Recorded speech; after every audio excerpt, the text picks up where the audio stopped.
Problématique de l'application de la peine des travaux forcés en droit congolais. Vous le savez certainement, l'ancien ministre d'État, ministre de la Justice Constant Mutamba Tungunga, a écopé des 3 ans des travaux forcés. Cette peine lui a été infligée par la Cour de cassation dans une affaire qui lui opposait au ministère public sur les détournements des fonds destinés à la construction d'une prison dans la province de la Chopo. La question que l'on se pose est de savoir c'est quoi cette peine des travaux forcés qui n'est pas beaucoup appliquée dans nos juridictions.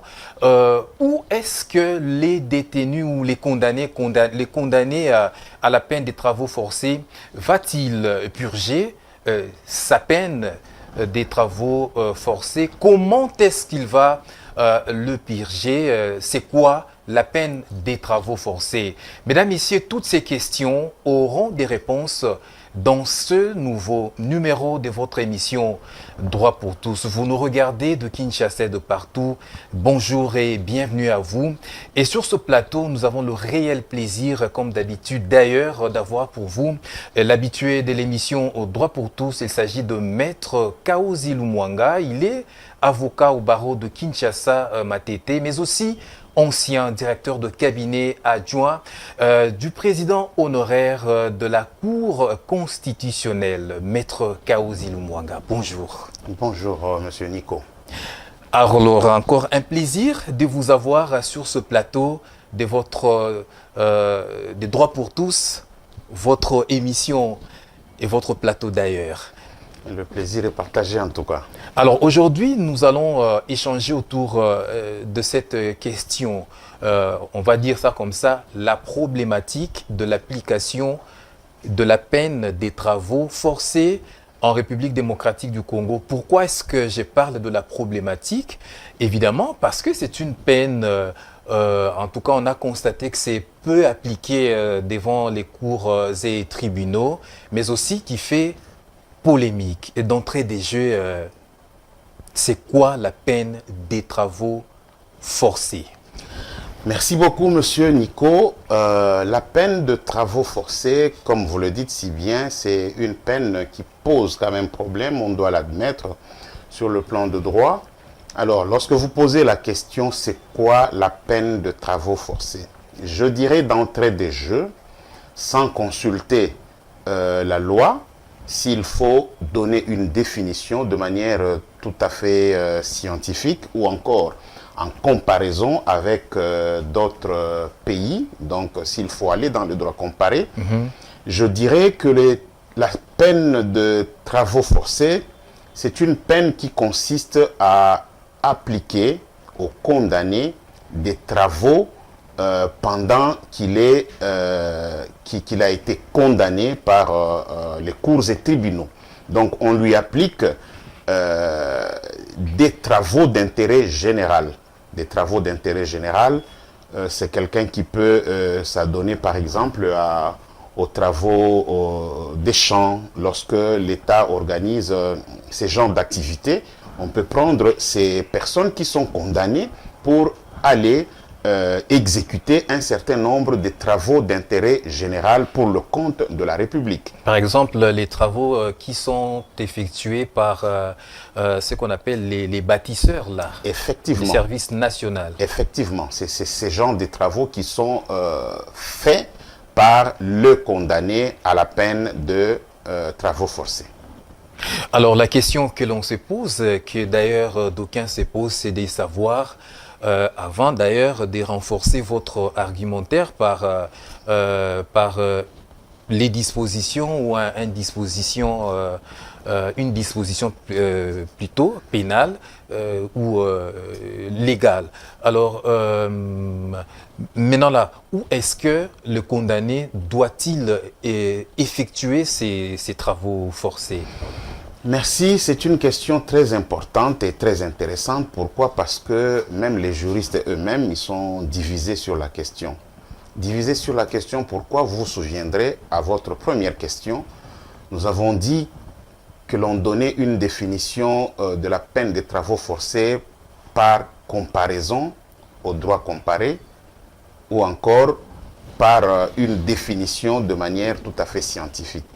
Mais s'il faut recourir à notre droit, à notre code pénal qui prévoit cette peine, nous dirons que la difficulté réside à quel niveau?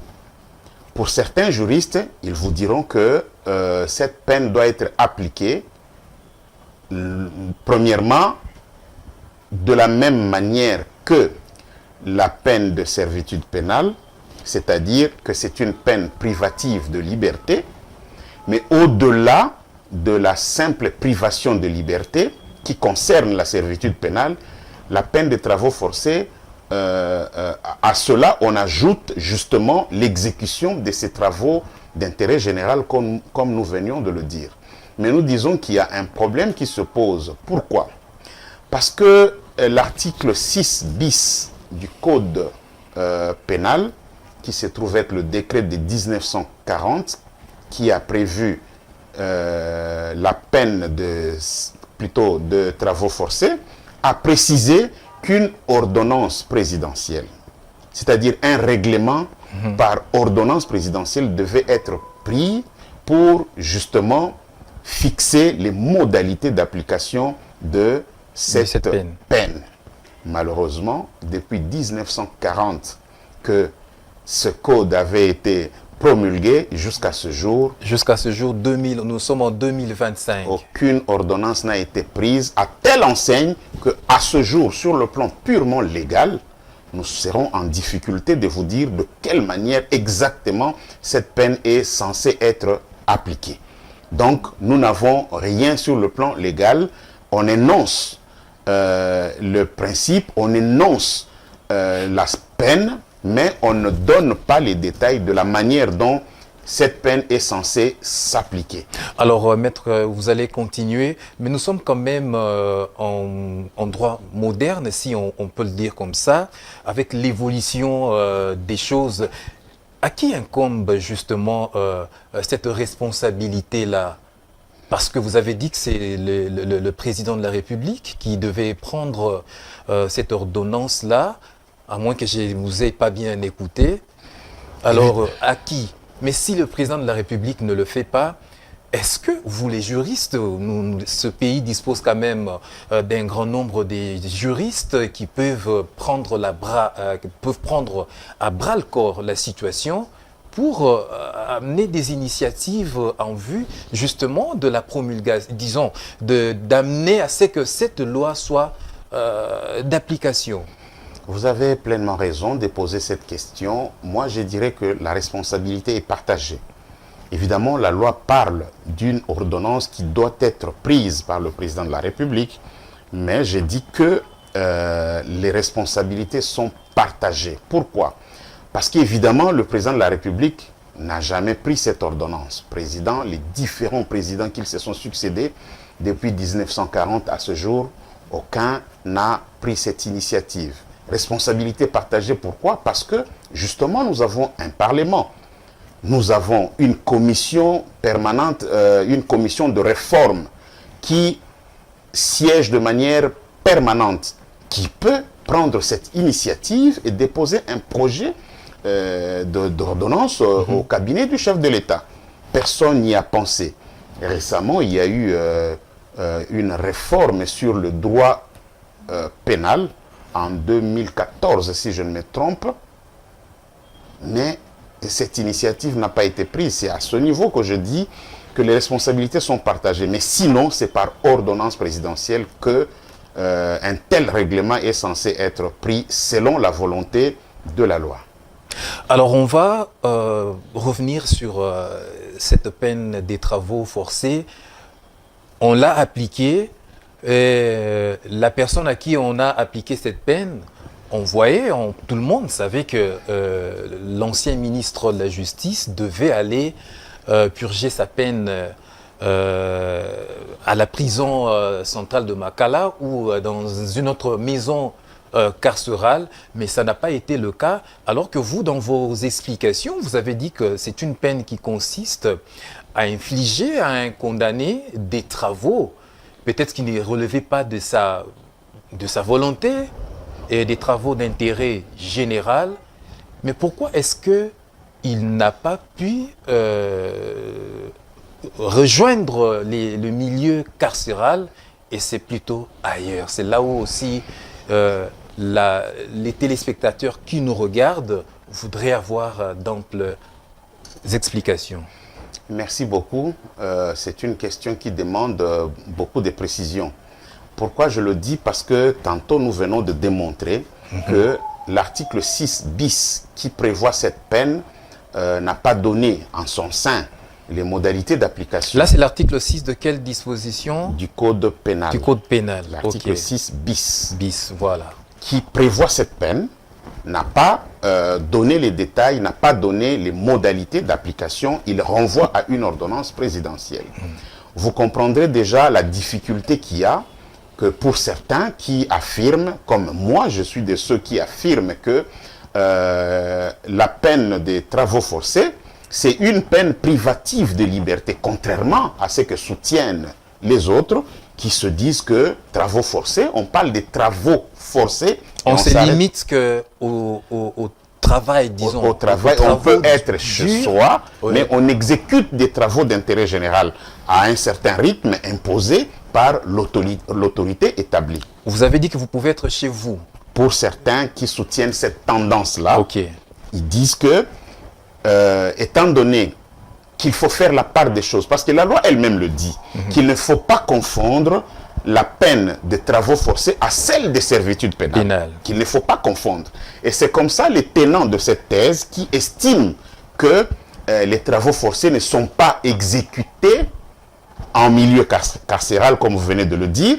Pour eux qui soutiennent cette thèse, ils estiment que l'on peut être chez soi et exécuter cette peine selon le rythme imposé par l'autorité établie. Mais une autre tendance dans laquelle moi j'appartiens estime plutôt que les travaux forcés, d'abord et avant tout, c'est une peine privative des libertés. Vous devez d'abord être en prison. Être en prison. Et à la différence de la peine de servitude pénale, c'est que celui qui est condamné à la servitude pénale, on lui prive tout simplement de liberté, il se retrouve en milieu carcéral et c'est bon. Mais pour celui condamné à la peine des travaux forcés, en plus de la privation de la liberté, on lui renforce encore, on lui impose des travaux qu'il doit exécuter. Voilà. Maintenant, ça c'est encore un débat sur le plan purement doctrinal. Comme je le dis, la loi qui devait prévoir, plutôt l'ordonnance présidentielle qui devait prévoir toutes ces modalités, n'ayant jamais été prise, c'est comme ça que vous vous rendez compte qu'il y a cette difficulté-là. Après la condamnation, on a estimé l'amener où on l'a amené. Jusque-là, nous ne pouvons pas dire qu'ils ont violé la loi, parce qu'il n'y a rien qui le dit, qui le détaille, qui le précise.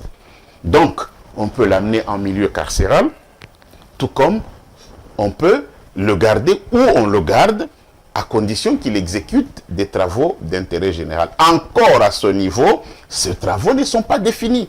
Parce que cette ordonnance n'ayant jamais été prise, c'est comme ça il arrive souvent cette confusion. Quelqu'un condamné aux travaux forcés se retrouve tout simplement en prison, à la prison de Makala, confondu avec celui qui est condamné à la servitude pénale. Pourtant, la loi refuse que nous puissions confondre, que nous puissions mélanger ces deux peines qui sont différentes, qui sont distinctes et qu'il ne faut pas confondre. Et dans le cadre de cette peine des travaux forcés, cette peine qu'on inflige aux condamnés, mais on remarque que, voilà, parce que vous le savez évidemment, maître, que la peine, lorsqu'on vous inflige une peine, ça veut dire que vous êtes incarcéré, c'est dans le but d'être rééduqué. On suppose que vous n'avez pas été éduqué et on veut vous rééduquer. Alors, dans les cas sous examen, est-ce que la personne qui est condamnée aux travaux forcés, est-ce qu'il va s'amender parce qu'il constate que, bon, il est en dehors d'un milieu carcéral est-ce que cela va jouer aussi à son mental pour s'amender? C'est même cela la ratio legis, la raison d'être de cette peine. En principe, c'est une peine qui avait été prévue par le législateur pour permettre la réinsertion de la personne condamnée. Pourquoi? Parce que parlant des travaux d'intérêt général, on peut vous soumettre par exemple aux travaux du genre fabrication des meubles. On peut vous soumettre à des travaux du genre champêtre. C'est comme celle qu'on voit à la prison de Makala où il y a des condamnés qui sont là en train de faire les champs. Et puis, en principe, c'est pas ce que nous voyons à la prison de Makala. Ça, ce sont des petits travaux que les gens exécutent peut-être pour trouver quelque chose à manger. Mais ça n'a rien à voir avec la peine des travaux forcés. Ça n'a rien à voir, ça n'a rien à voir. Ça, même une personne condamnée à la servitude pénale peut être soumise à ces genres de travaux qui n'ont rien à voir avec la peine des travaux forcés. Donc, comme pour dire, le législateur a prévu cela pour permettre la réinsertion, de telle sorte que, après avoir purgé cette peine, vous vous retrouvez avec un métier que vous aurez appris en milieu carcéral. Un Koulouna qui se retrouve dans ces conditions, en train d'apprendre un métier, on vous soumet à des travaux, mais en même temps, vous êtes en train d'apprendre ce métier. À la sortie, au sortir de la prison, vous avez un métier sur vous. Vous pouvez directement aller vous appliquer, vous êtes réinséré. C'est dans ce sens que cette peine avait été prise. Et là, c'est différent de cette peine qu'on inflige à nos amis aujourd'hui que nous appelons bâtisseurs. Et ils ont purgé leur peine et c'est comme ça qu'ils se sont convertis en bâtisseurs. Bon, en tout cas, il y a un méli-mélo dans tout ce que nous sommes en train de voir. Parce que généralement, nos frères bâtisseurs, généralement, ce ne sont pas des gens qui ont été condamnés. C'est des gens qu'on a arrêtés, qui se sont retrouvés dans un commissariat, ou encore avec le problème que l'ex-ministre Moutamba avait posé, des milieux carcéraux qui se trouvent bondés, des personnes, finalement, on ne sait plus. Donc, problématique de la surpopulation. De la surpopulation dans les milieux carcéraux. On ne sait plus que faire de ces gens-là. Et c'est comme ça, il arrivait parfois qu'ils étaient récupérés par le service national pour aller exécuter ces travaux de ce côté-là. Là, ça n'a vraiment rien à voir avec la peine des travaux forcés. Là, c'est des gens qu'on a récupérés comme ça. Mais évidemment, c'est à ce niveau que l'on peut justement appliquer cette peine-là. C'est à ce niveau. On récupère toutes ces personnes condamnées, on les envoie au service national pour justement exécuter les travaux d'intérêt général. Parce que les travaux qui sont effectués là-bas, c'est la population qui en est bénéficiaire. Évidemment. Vous avez vu des sacs de maïs, vous avez vu des bancs, ainsi de suite. Évidemment, ça renvoie à la question que vous veniez de poser. Au sortir de la prison, la personne a un métier sur lui. Il devient utile à la société. Exactement. Alors, maître, puisque nous parlons des travaux forcés, une peine qui commence à être maintenant, qui commence à être connue de la population, on va le dire comme ça.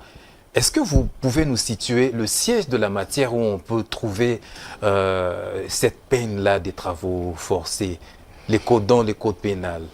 Oui, la peine des travaux forcés est prévue par le législateur à l'article 6. D'abord à l'article 5 qui énumère les différentes peines et plus particulièrement à l'article 6 bis qui dit exactement ce qui suit. Le condamné, là nous sommes au 6, mais le 6 bis dit la peine de travaux forcés est d'1 an au minimum et de 20 ans au maximum. Les condamnés aux travaux forcés subissent leur peine conformément au règlement fixé par l'ordonnance du président de la République, comme nous venions de le dire. Oui. L'exécution de la peine des travaux forcés ne peut être assimilée ni confondue avec la peine de servitude pénale. Toutefois, toute détention subie avant la condamnation définitive, par suite de l'infraction qui donne lieu à cette condamnation, sera imputée pour la totalité sur la durée de la peine des travaux forcés. Donc, comme pour dire, cette peine est prévue comme toutes les autres à l'article 5, mais l'article 6 plus particulièrement traite de cette peine, mais sans pour autant l'épuiser, parce que il renvoie justement à une ordonnance à prendre par le président de la République. Alors, maître, il y a aussi un constat qui est fait actuellement. Vous en avez d'ailleurs déjà aussi évoqué, mais je voudrais que vous puissiez vraiment insister sur ça. Pour un condamné à la peine privative des libertés, donc la peine des prisons, servitudes pénales. Alors, quelqu'un qui est condamné aux servitudes pénales, est-ce qu'il arrive aussi, on le voit en train d'exécuter les travaux forcés? Non, je dirais que c'est même ça l'intérêt. Vous avez suivi l'un des alinéas de cet article 6 bis, qui demande expressément de ne pas assimiler les deux infractions. Il y a d'une part la servitude pénale et de l'autre part la peine des travaux forcés. Pourquoi? Parce que justement, il y a cette tendance de pouvoir confondre les deux infractions. Les législateurs disent non, il faut faire la part des choses. Ainsi, une personne condamné à la servitude pénale, c'est une infraction simplement privative de liberté. Il n'y a aucun travail auquel on est astreint à réaliser.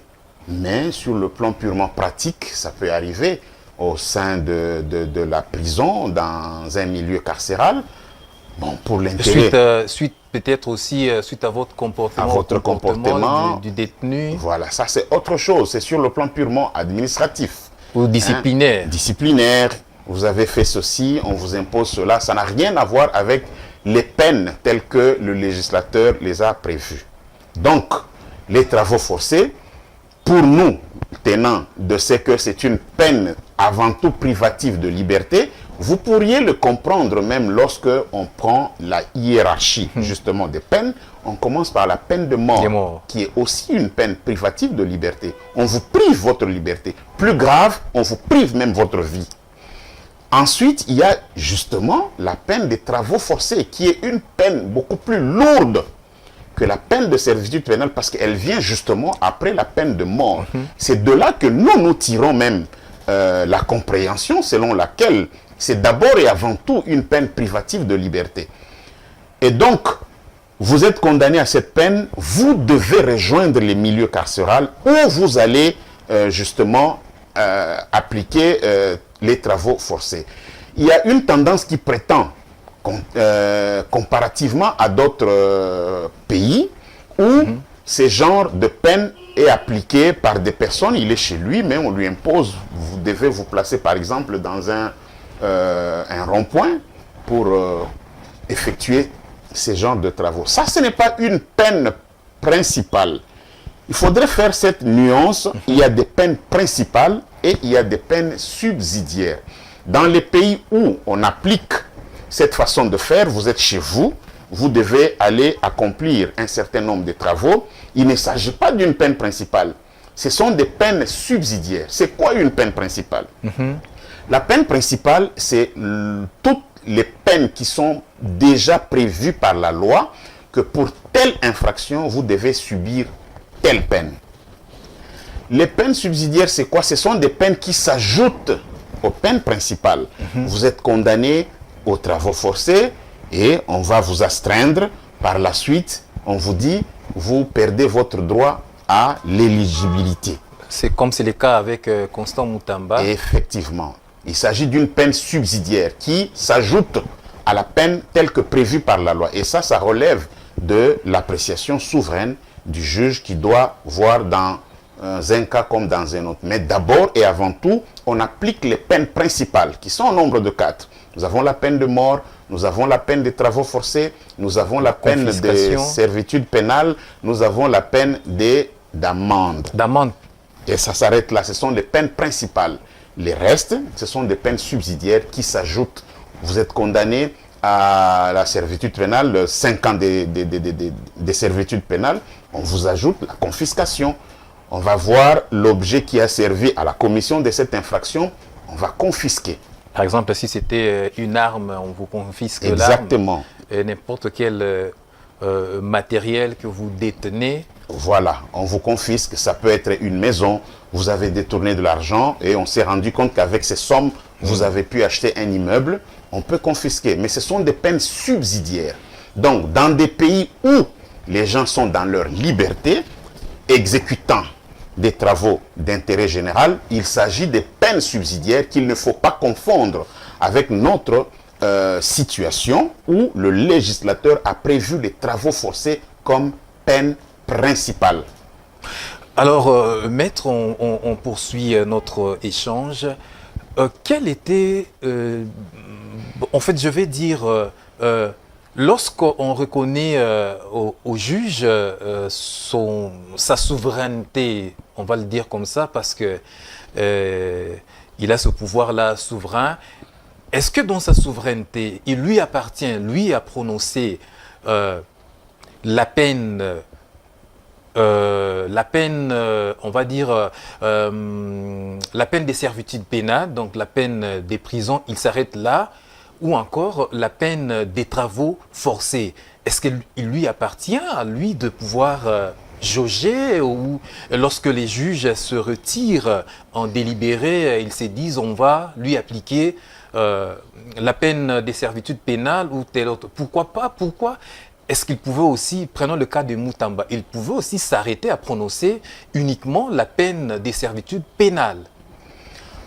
C'est une question très intéressante pour les téléspectateurs qui doivent comprendre que le pouvoir, l'appréciation souveraine du juge ne lui permet pas d'aller de faire ce que bon lui semble ou de décider comme bon lui semble. Non. Il faut retenir avant toute chose qu'il y a un principe sacro-saint en droit pénal. Ce principe, c'est quoi? En latin, on dit « nullum crimen, nulla poena sine lege », qui veut dire ceci. Il n'existe pas d'infraction. Il n'existe pas de peine qui n'ait été prévue par la loi. Ça veut dire, on ne peut pas inventer une infraction qui n'a pas été, qui ne se trouve pas dans la loi. Code. On ne peut pas non plus appliquer une peine qui n'est pas prévue par la loi, par le législateur. Ça, ce sont des limites maintenant qui sont imposées aux juges. Ça, c'est un. De deux, pour chaque infraction, le législateur a prévu des peines, des sanctions. Le juge n'a pas cette liberté de dire, pour l'infraction, par exemple, de détournement, il dit, j'applique la peine, par exemple, la peine de mort. Non, il n'a pas cette liberté. Pour chaque infraction, le législateur vous dit, pour l'infraction de vol, voici la peine à appliquer.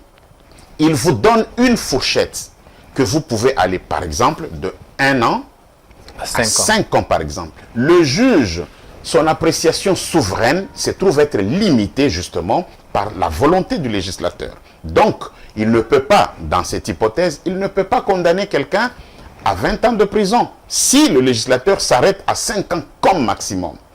C'est le cas de la question que vous venez de poser. Pour l'infraction, par exemple, dans le cas que nous sommes en train de suivre présentement de détournement, la loi prévoit que la sanction à appliquer, ce sont les travaux forcés.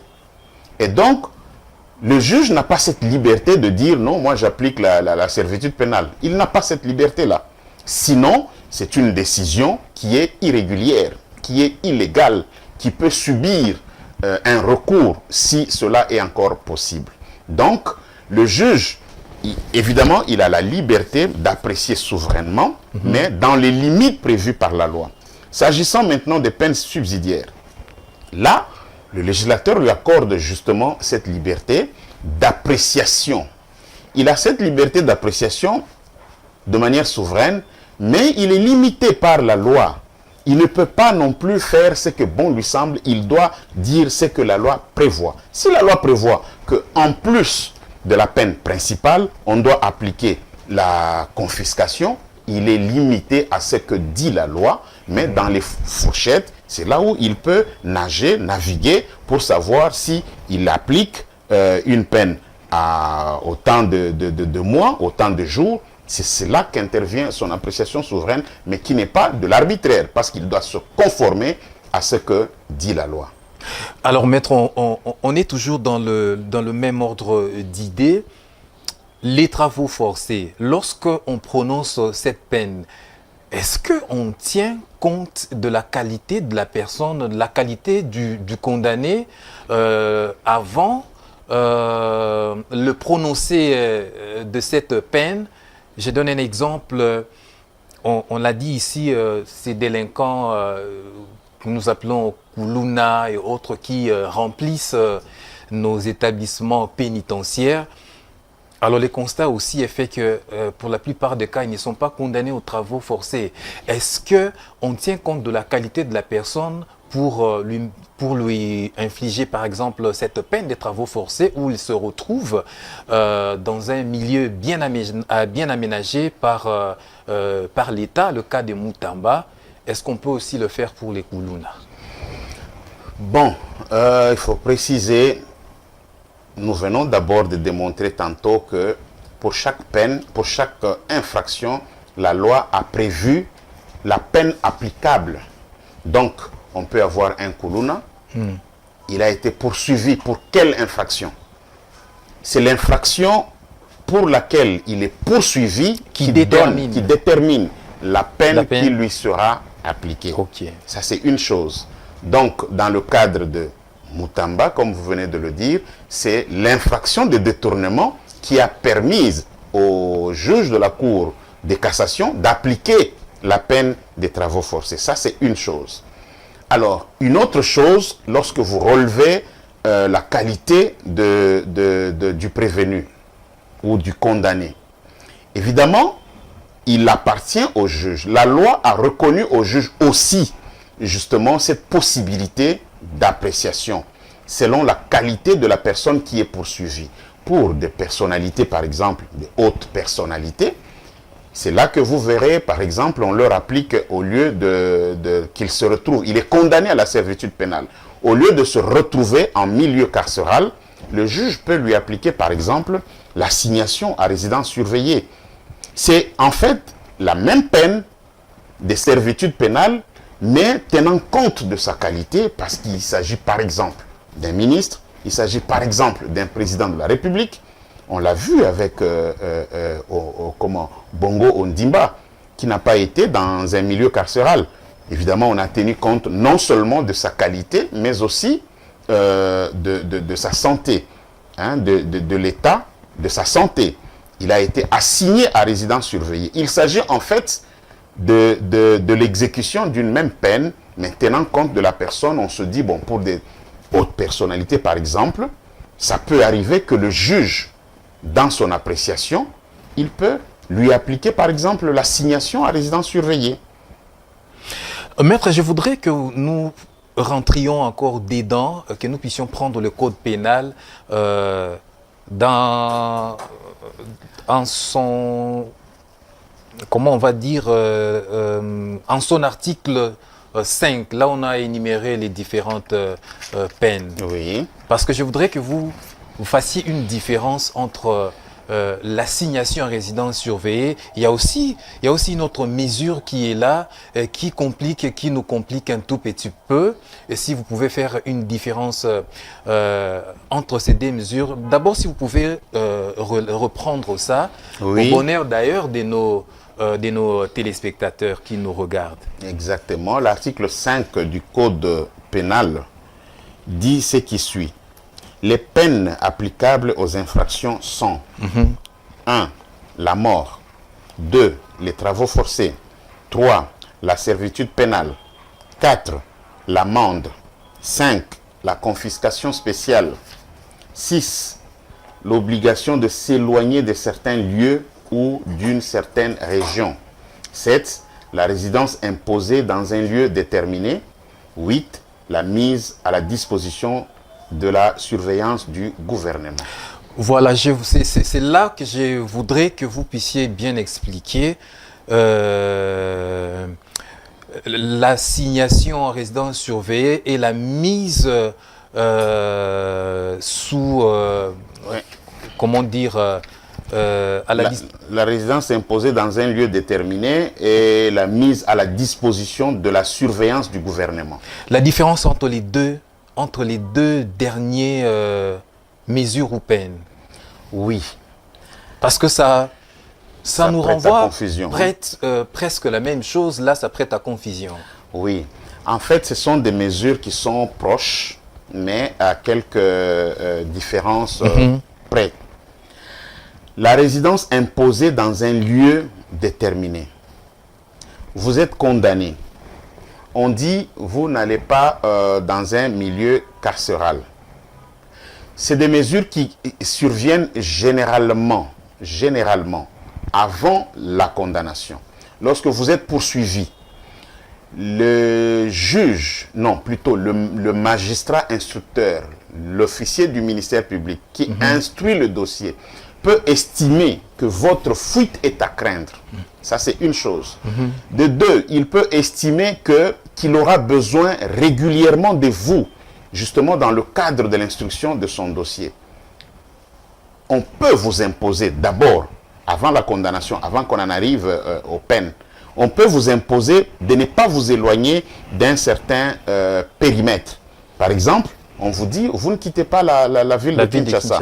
On en a vu beaucoup de réquisitions adressées à la DGM où on demande de ne pas laisser sortir telle ou telle autre personne.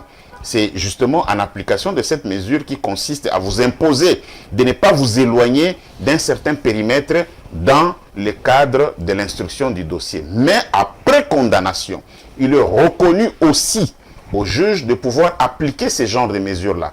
C'est-à-dire, on vous impose de ne pas, de ne pas vous éloigner, de ne pas quitter un certain périmètre. Ça peut être une commune, ça peut être une ville, la ville de Kinshasa, ça peut être le territoire national.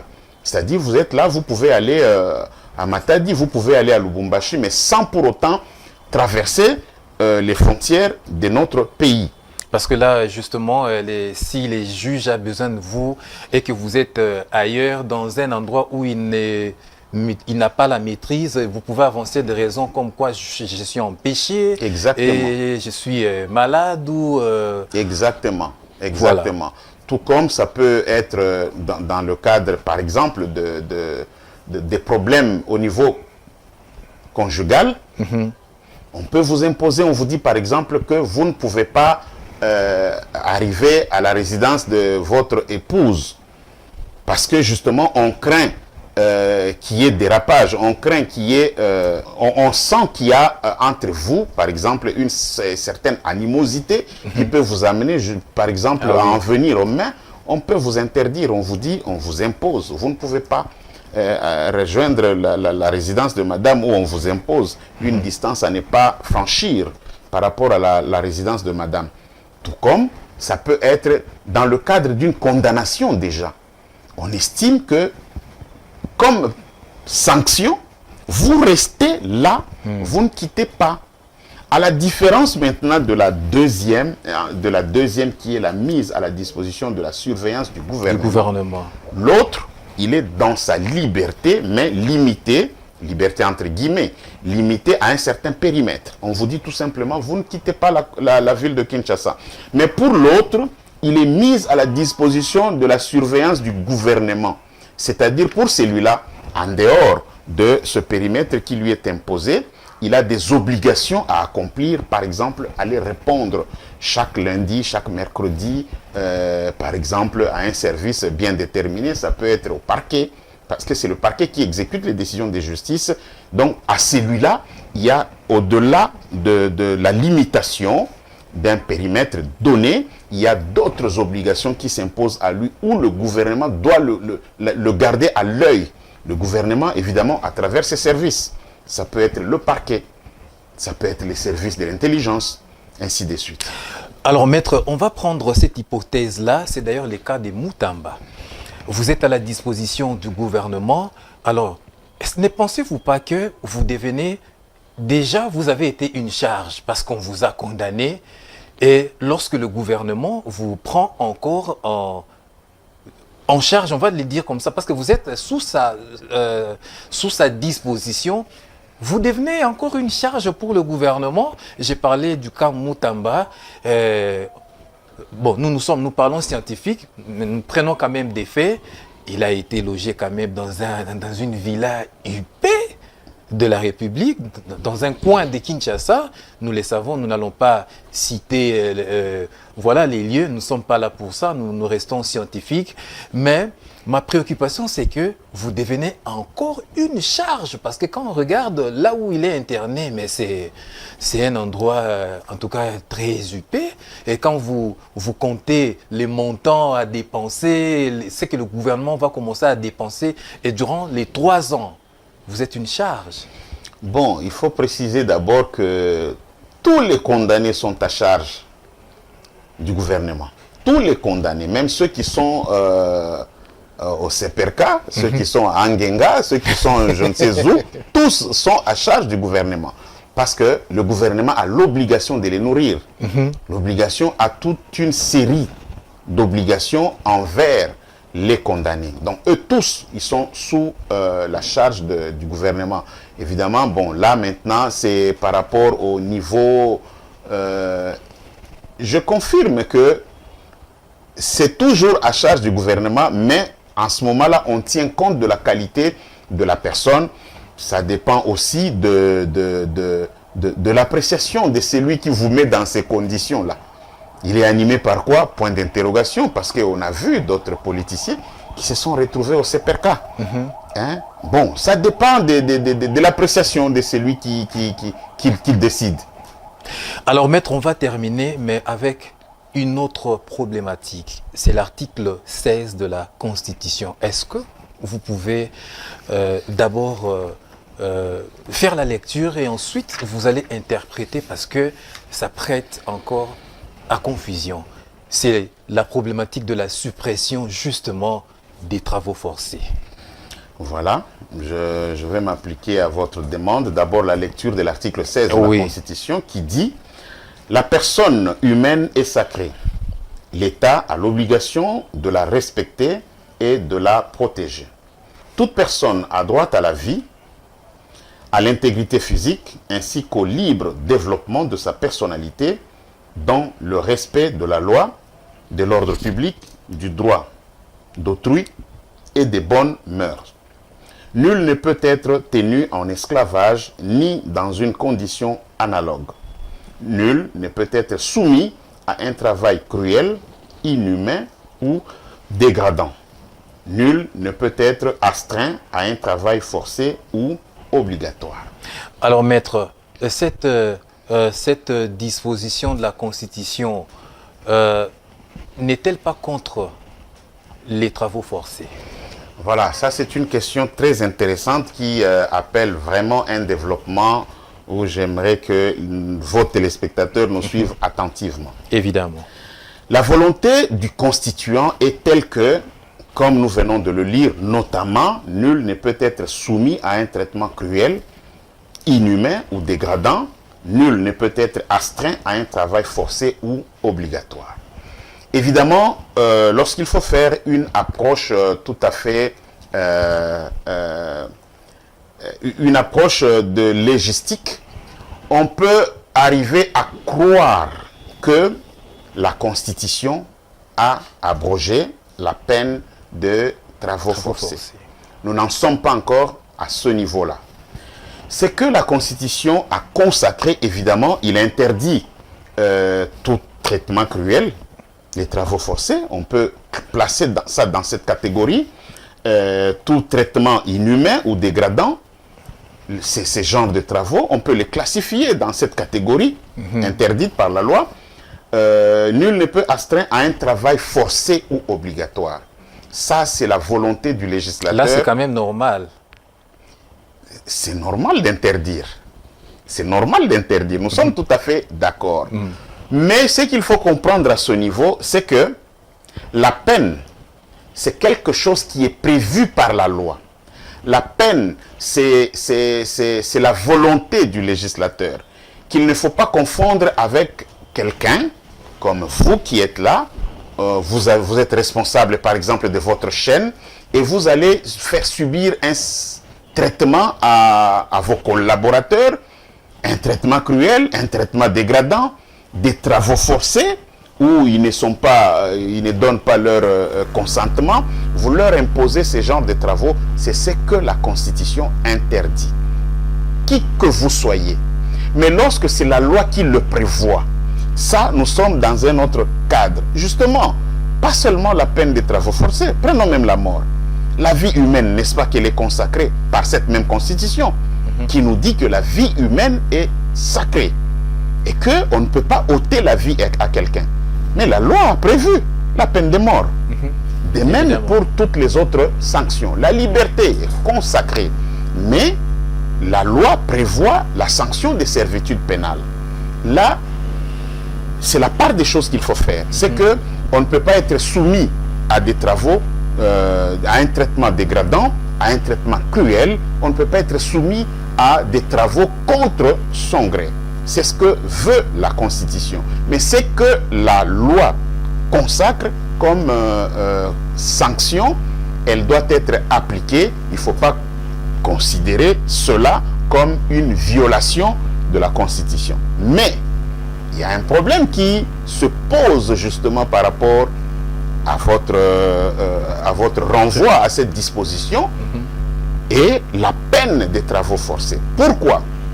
Parce que en 2011, si je ne me trompe, la Cour suprême de justice avait pris un arrêt, si je ne me trompe, ça doit être l'arrêt Erconst 166. Cet arrêt avait justement avait fait état de cette sanction, de cette peine des travaux forcés. La Cour suprême a estimé que les travaux infligés à un condamné dans le sens de l'article 6 bis du Code des procédures pénales allaient à l'encontre de ce traitement, allaient à l'encontre de cette volonté du constituant. Il a estimé que c'est vrai, c'est consacré par la loi, mais justement pour démontrer que on ne pouvait pas appliquer ce genre de peine par rapport justement à votre disposition que vous venez de relever. Et à partir de ce moment-là, la Cour suprême de justice ayant pris une telle position, on peut considérer dès lors, à partir de ce moment-là, que cette sanction devient irrégulière à partir de la décision de la Cour suprême de justice. Avant, non, parce que, oui, c'est prévu par la loi. Mais la Cour qui interprète, la Cour suprême, à l'époque, elle faisait office de la Cour constitutionnelle. Évidemment. Elle a pris position pour dire que cette disposition, en fait, en disant que cette peine de travaux forcés allait à l'encontre de la volonté du constituant, en quelque sorte, elle consacrait l'inconstitutionnalité de cette disposition de l'article 6 bis, pour dire que cette peine était désormais irrégulière. Mais force est de constater que la Cour suprême, la Cour de cassation, qui est l'émanation de la Cour suprême de justice, plutôt que de rester dans sa droite ligne de sa jurisprudence, aujourd'hui on se retrouve encore avec la condamnation à la peine des travaux forcés. C'est vrai, on peut condamner la Cour, tout comme la Cour peut à un fondement. La Cour se retrouve avec une peine qui n'a pas encore été abrogée. Voilà la difficulté, à mon sens, de la Cour de cassation. Cette disposition qui aurait pu être abrogée après la prise de cette décision, mais cette loi continue. Cette loi n'a jamais été modifiée. Cette disposition n'a jamais été abrogée. Et donc, le juge se retrouve devant une disposition encore en vigueur. Il se trouve obligé de prononcer la peine des travaux forcés. Mais avec La difficulté selon laquelle les mesures d'application jusqu'à ce jour n'existent toujours pas. Parce que justement, l'ordonnance du président de la République n'a jamais été prise à ce jour. Vous condamnez quelqu'un à la peine des travaux forcés. Il va faire quoi? Vous allez m'obliger à faire ceci. Moi, je vais vous dire que non, ce que vous voulez me faire faire n'est pas prévu par aucun texte.